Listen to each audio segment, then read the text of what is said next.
Alright guys, welcome back to another tips and tricks video for Dragon Ball Z Kakarot. Now in this video, we're not giving any tips or tricks. What we're doing is we're going to fight the secret final boss. Yes, that is right. Majin Buu is not the last boss that you fight. When you are doing the storyline, you will notice that you'll start to unlock known bosses throughout the world. And these world villainous bosses, or whatever they are on actually each world map location. So you'll see here, you have this little red, it looks kind of like a campfire red symbol. So what happens is you fight these villainous people throughout the world, and then once you complete like the little mobs, you will unlock the more powerful mobs. And those are typically like the people that you've already fought, right? Whether they'll be Goku, Vegeta, Raditz, Cell, etc. So once you beat all of them throughout the world, you actually get to fight a final boss. So with this, I wanted to give you guys a little bit of a background into Tawa and Mira themselves. Now, Tawa is the sister of Dabura. Dabura you should be facing or have already faced during the Majin Buu series. Dabura is the Demon Realm King who was basically turned into a cookie and eaten by innocent Buu. Now, Tawa was originally a brilliant scientist from the Demon Realm far in the future, but she proceeded to create an ally with Mira, who she calls the Savior, an artificial being created by condensing the DNA of various strong fighters, and married him despite his lack of interest in relationships. After joining up with Mira, Tawa betrayed the Demon Realm and her brother and went out on her own. Now, despite this, Tawa plans on collecting enough energy to basically break the seal on the Demon Realm, and additionally seeks to eradicate the Saiyan bloodline because she considers it a threat. So if you think about this, this is very, very familiar to Frieza Saga. Now, Frieza being that Frieza and King Cold, they were actually extremely afraid of the Saiyan powers and the Saiyan race. So they ended up blowing up planet Vegeta. And from there on, you know, you have Vegeta and Raditz and Goku, who basically end up trying to defeat Frieza and actually accomplish that. So you can expect the same thing when you go to fight him in game. He is extremely hard. He is level 100, but his attacks can be timed. It's not extremely hard as long as you understand when to attack, when not to attack, when to block, etc. So I'll be going over that as we show the fight here. And if you guys have any questions, feel free to drop them below in the comments. Let me know if you guys are still having trouble, and maybe I can go ahead and put out a more in-depth look at how you actually defeat Mira. So one of the first things you need to do is obviously make sure that you guys are, what I recommend, at least level 90 and above. Maybe you can get by with doing level 85. But you also need to make sure that you have a ton of heals. Now, you're going to want to have ultra heal aids and super heal aids, maybe some sensu beans on you, and make sure obviously they are equipped in your item palette. But you're definitely going to need these throughout the fight because you can get him down lower, but he does do some decent damage. So definitely make sure that you have heals. Now, Mira does start off with 5 million health points, which makes it extremely tough because you could be dishing out a lot of damage, but because Mira is such a high level and has so much health, it feels like you're fighting for 10 to 15 minutes and you have done absolutely nothing. Now, with that being said, I'm going to talk a little bit about Mira's attacking abilities and what you need to know so that way you can either defend against them or know the right time to strike. Now, the first move is going to be the Dark Kamehameha. So Mira can basically fire 2 of these deadly Kamehamehas, so be ready to dodge them timely. They do an incredible amount of damage, so you definitely want to make sure that you try to evade them, do not try to block them.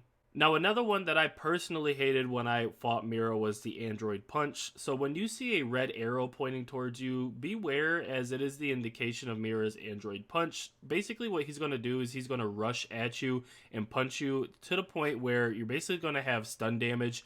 You're going to be stunned if you don't block it, and he will follow up with another attack ability after that. So this is one of those key items during the fight that you have to either dodge it or block it. Me personally, I would just recommend blocking it because it's not enough damage to actually break your shield, so you should be good enough with just blocking it. So be on the lookout for that red arrow basically pointing at you. Now, another thing is the Finish Breaker, which is a bunch of key blasts that will be fired at you and you must avoid by stepping sideways. So you can either step right or step left. Now, what I recommend doing is just making sure that you're always evading these. At this point, he should have his ki powered up, so you kind of just want to wait until that goes down, because this is when he's going to be doing the finish breaker. Next, we have the Spirit Bomb. So again, because Mira is basically an artificially created warrior, he does have the Dark Spirit Bomb, and it is a known large dark sphere that is thrown at you.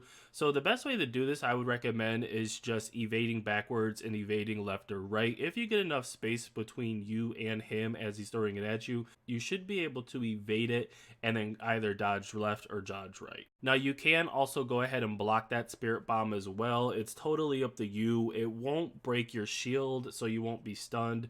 But again, the choice is up to yours. I just prefer evading it. So now that we've gone over the moves, I want to talk to you a little bit about the offensive side of this fight. So what I recommend for this fight, which is going to be about 80% of it, is that you try to get as many hit points on him as possible by just doing a ton of melee attacks. You're going to want to quickly approach him and lay a bunch of melee attacks on him as much as possible. Now, a lot of you may be tempted to do your Kamehameha, your ultimate Spirit Bomb, but he does so much, and he's going to be 10 to 15 levels higher than you, that you definitely want to just stick to melee attacks.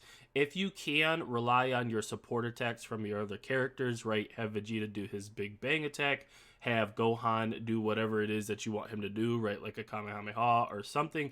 But this is going to be absolutely critical. You're going to want to make sure that your attack is primarily melee attacks. So if you have in your super attack skill tree, if you haven't yet upgraded to the point where it adds additional melee attacks to your characters, you're going to want to do that for all of your characters, because it's going to come in handy once you get those break points where essentially he's stunned and you can just lay on him with melee attacks. I'm telling you, that is probably the most important thing throughout this fight. Now, what I would recommend is when he's down to about 2 times health, or the 2 last health bars, that's when you want to kick in your surge. And obviously you can have the mastery skill self-medication set up, so that way you do gain some HP back while your surge is active, but you want to save your surge for that last little bit. Again, if you have heals, I think this fight is definitely easier. I myself, just being as stubborn as I am, I tried to fight him without heals. Once I had heals, I was like, hey, this actually isn't that bad. So make sure you have the heals. If you want, go ahead and do the mastery skill self-medication. And again, try to save your surge for kind of like the last 2. Obviously, you can do it right in the beginning, but if you're new to this fight, or this is maybe like your second time, you kind of want to save your surge, because that is a very aggressive melee style like to play with right off the bat. So I would save it kind of for the last 2 bars if you can, so that way you at least get used to the fight. Some may disagree and they may say, well, you can use your surge at the beginning, just be careful, and then you'll build it back up and you'll be able to use your surge at the end, which is perfectly fine. That's just my recommendation, is to save it until the end, until you're at least comfortable and you know kind of like these skills and attacks that Mira has. So with that being said, guys, I hope this was extremely helpful. Let me know if you guys have defeated Mira yet. If you guys are still having trouble, go ahead and comment below. Let me know what you're finding to be kind of the issue, or what you think the issue is, and I can somehow try to help you with that. Definitely, you could always DM me on Twitter at _cerebral. I am always open to have a full-blown conversation about any video game that I've played. Now, if you found this video helpful or you enjoy my tips and tricks, go ahead and subscribe to the channel. I really very much appreciate that. It also shows your support as well. In addition to that, let's go for 10 likes on this video. The last video got about 30 likes, which is absolutely insane. I very much appreciate that from everybody. And if you have any questions or you want to comment below, just go ahead and drop that below and we'll go ahead and respond back. Now, with that being said, I am Cerebral. Thank you so much for watching again, and I'll see you in the next video.